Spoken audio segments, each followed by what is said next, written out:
Bonjour à tout le monde, bonjour surtout à nos enfants qui sont maintenant à la maison et qui n'ont plus la possibilité de venir à l'école comme d'habitude.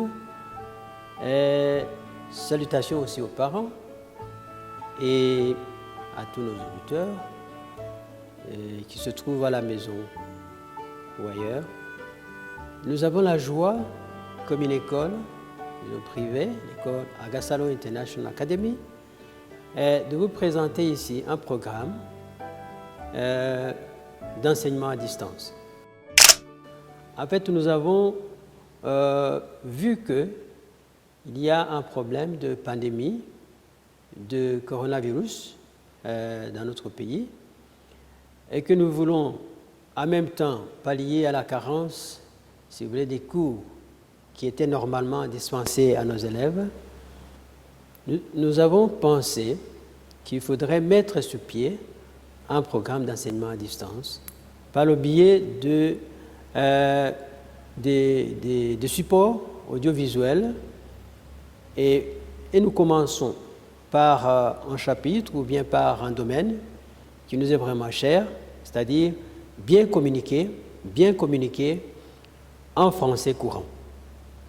Nous croyons que c'est vraiment important et il faut que nos élèves, nos apprenants, arrivent à enchaîner avec ce qu'ils avaient déjà étudié et qu'ils soient capables de ne pas perdre vraiment le fil des idées. Alors, pour bien communiquer, qu'est-ce qu'il faut? Pour bien communiquer en français, d'ailleurs comme pour toutes les autres langues, nous estimons que la grammaire, qu'on ne peut jamais dissocier la grammaire de la communication. Okay? On ne peut jamais dissocier la grammaire de la communication. Alors, dans ce sens-là, nous voudrions qu'il y ait des notions vraiment élémentaires ou de base que nous voulons vraiment inculquer à nos élèves. Premièrement, il faut que nos élèves soient capables de maîtriser les notions de grammaire et surtout de conjugaison de base. C'est-à-dire quoi? C'est-à-dire ceci. Si on omet les notions de grammaire, on commet énormément d'erreurs dans la langue parlée, dans l'expression orale, dans l'expression écrite, et ça devient un problème. Exemple. Par exemple, on peut dire le rocher dessous la mer. Ça, par exemple, c'est une erreur surtout grammaticale. Qu'est-ce qu'on pourrait dire?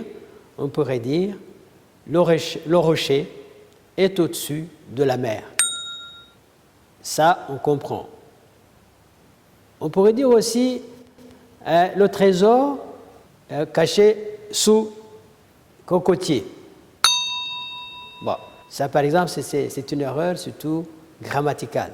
Alors tout ça, on pourrait corriger, on pourrait dire par exemple, le trésor est caché sous le cocotier. Alors, ici importe beaucoup l'ordre des mots. C'est-à-dire, on commence par un sujet, et puis il y a le verbe, et puis il y a un complément. Alors ça forme vraiment une phrase. Alors, je parlais justement de la grammaire, l'importance de la grammaire dans l'expression écrite, orale ou parlée. En fait, si on ne met pas l'accent sur la grammaire, eh bien, on perd le tout. Et en deuxième lieu, je parlais justement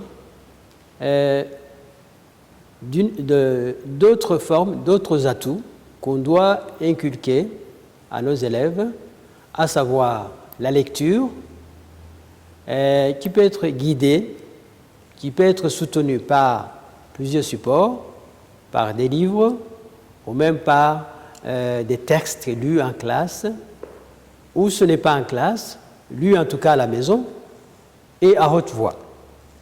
On suppose qu'il y a des parents, qu'il y a des enfants qui ont des parents quand même intellectuels.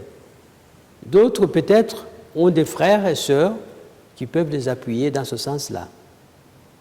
En troisième lieu, nous voulons que nos élèves puissent vraiment travailler sur leur prononciation. Alors, dans toute langue, il faut bien articuler pour que vraiment les sons sonnent comme il faut, sortent comme il faut, et que le mot soit connu comme tel ou reconnu comme tel. Sinon, on ne peut pas comprendre. Exemple. On ne peut pas dire, par exemple, je veux parler du français vivant et changer, peut-être, si on y met d'autres accents, on peut dire, je vais parler mon français. Quoi? Non, il faut qu'il y ait quand même une façon d'ouvrir et la bouche, et faire travailler la langue, et alors, même les dents. De toute façon, il y a une connexion entre les mouvements de la bouche et le son. Les dents aussi compris. Alors, je pense qu'il faut travailler dans ce sens-là.